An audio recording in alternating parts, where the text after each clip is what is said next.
दोस्तों 2 जुलाई 2025 का दिन एक इम्पोर्टेंट दिन दुनिया के लिए एक नॉर्मल हो सकता है, लेकिन इंडिया और घाना के लिए बहुत इम्पोर्टेंट दिन रहा है क्योंकि 30 सालों बाद में कोई इंडियन प्राइम मिनिस्टर घाना की धरती पे कदम रखा है। इससे पहले भी कई प्राइम मिनिस्टर गए हैं, लेकिन बीच के 30 सालों में इनके साथ कोई कनेक्शन रहा नहीं और घाना ने वेलकम ऐसा किया कि दुनिया देखती रह गई। 21 गन का सैल्यूट मिला है ट्रेडिशनल ड्रम्स के साथ और बच्चों के मुंह से हरे राम हरे कृष्णा के गीत। ये सिर्फ हिंदी में नहीं, सिर्फ लैंग्वेज का फ़र्क नहीं है, लेकिन दोनों देशों की दोस्ती बताती है कि कितना इम्पोर्टेंट है। और प्रेसिडेंट जॉन महामा ने घाना का सबसे बड़ा सिविलियन अवार्ड दिया है मोदी जी को, सिविलियन ऑनर, जिसका नाम है officer of the award of the star of घाना। ये सिर्फ अवार्ड ही नहीं है, दोनों देशों की दोस्ती का प्रतीक है। इन दोनों देशों ने यहाँ पे अलग अलग एग्रीमेंट्स किए, ट्रेड्स पे बातें की कि आगे इंडिया और घाना के बीच में क्या ट्रेड रहेगा, आगे के टर्म्स कैसे रहेंगे और ये दोनों देशों के रिश्ते कैसे चलेंगे। आज हम इन सब टॉपिक्स को कवर करने वाले हैं। नमस्कार दोस्तों, मैं हूं मुकेश नीमर और आप मुझे देख रहे हैं नूगलर्स पे। हम ऐसे ही वीडियो लेके आते रहते हैं जहां पे इंडिया की इकोनॉमी पे आने वाले टाइम पे क्या इम्पेक्ट आएगा, अभी जो स्टेप्स इंडिया ले रहा है उनसे क्या इम्पेक्ट हो रहा है, इन सब पे डिस्कस करेंगे। तो चलिए अभी हम बिना देरी के शुरू करते हैं। तो सबसे पहले प्राइम मिनिस्टर ने घाना की पार्लियामेंट में एक स्पीच दिया और स्पीच में कहा कि इंडिया, एक स्ट्रॉन्ग इंडिया दुनिया को स्टेबल और प्रॉस्पेरस बनाने में मदद करेगा। घाना को अफ्रीका की इंस्पिरेशन कहा, एक ऐसा देश जो डेमोक्रेसी एंड डेवलपमेंट दोनों में एग्जाम्पल सेट कर रहा है। और दोस्तों वाकई में घाना एक अच्छा डेवलपमेंट कर रहा है, एक डेवलपिंग कंट्री है और अच्छे स्पीड पे, एक अच्छे लेवल पर डेवलपमेंट कर रहे हैं। तो दोनों देशों के बीच में यहाँ पे 4 इंपॉर्टेंट एग्रीमेंट साइन हुए। तो सबसे पहला इंपॉर्टेंट एग्रीमेंट है वो एक एमओयू साइन किया है कल्चरल एक्सचेंज प्रोग्राम के ऊपर। इसमें ये दोनों देशों का जो फोकस रहेगा वो प्रमोट करने पे रहेगा कल्चरल एक्सचेंज एंड अंडरस्टैंडिंग को अलग अलग क्षेत्रों में, जैसे कि डांस, आर्ट है, म्यूजिक है, इन अलग अलग क्षेत्रों पे ध्यान रहेगा। और इसका जो इम्पोर्टेंस वो है कि दोनों देशों में एक दोस्ती, एक करीबी लाने के लिए एक इम्पोर्टेंट स्टेप है।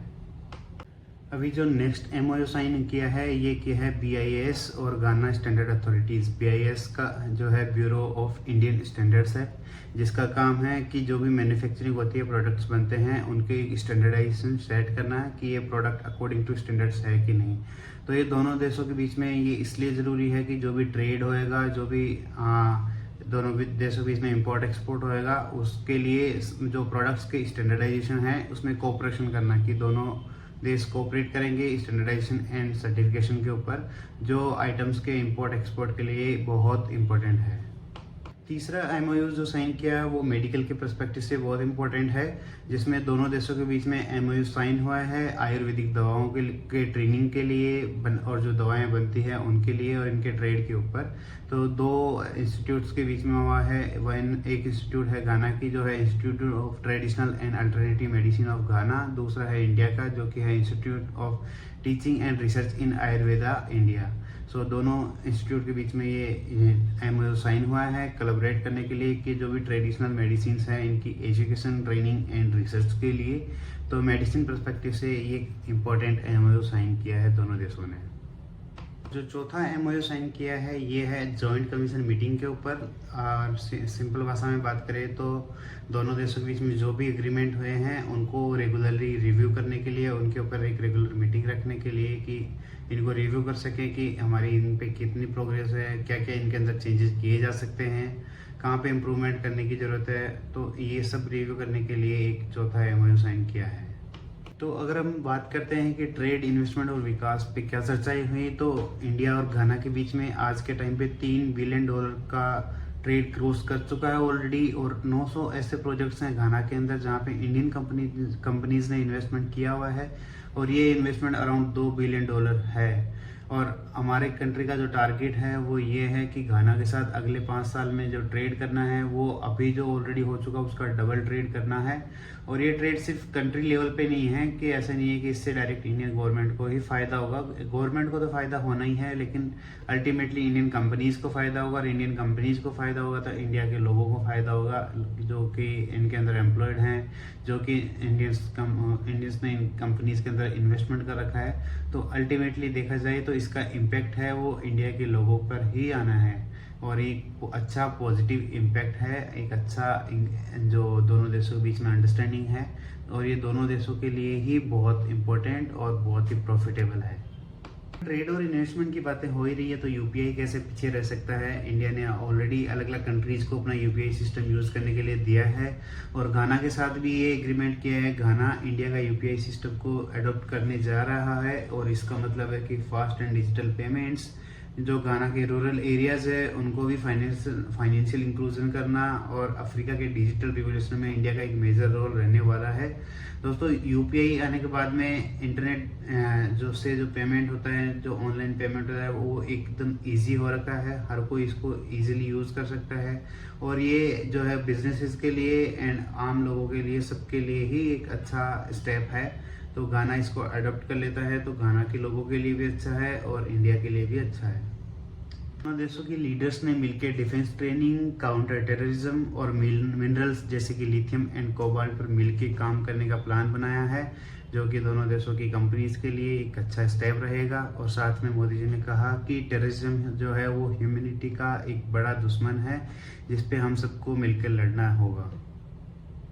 ये विजिट जो थी मोदी जी की, ये 5 देशों के टूर का हिस्सा था। इसमें Ghana, Trinidad and Tobago, Argentina, Brazil and Namibia. तो G20 की इंडिया की लीडरशिप के बाद में अब अफ्रीकन यूनियन को भी परमानेंट मेंबर बनाना इंडिया की डिप्लोमेसी की जीत है। आगे हम बात करेंगे जो ये विजिट है इसका दोनों देशों पे क्या इम्पेक्ट होने वाला है।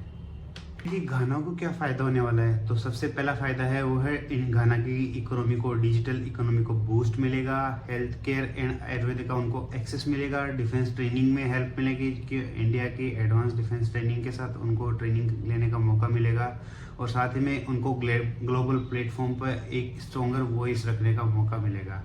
और आगे देखें इंडिया को क्या क्या फ़ायदा होने वाला है, तो वह है इंडिया का सबसे पहले अफ्रीका के अंदर इन्फ्लुएंस जो होने वाला है, और साथ में क्रिटिकल मिनरल्स जो लिथियम एंड कोबाल्ट है उनका एक्सेस मिलेगा इंडिया को, और साथ ही में फिनटेक एक्सपोर्ट करने का मौका मिलेगा। फिनटेक बोले तो यूपीआई का एक्सपोर्ट होएगा, और साथ में जो स्ट्रेटेजिक एलाई होएगी वेस्ट अफ्रीका के अंदर, वो जो बहुत इंपॉर्टेंट है। इंडिया की पहले से अच्छे संबंध रहे नहीं है बहुत खास, तो ये भी एक इंडिया के लिए एक अच्छा फ़ायदा है।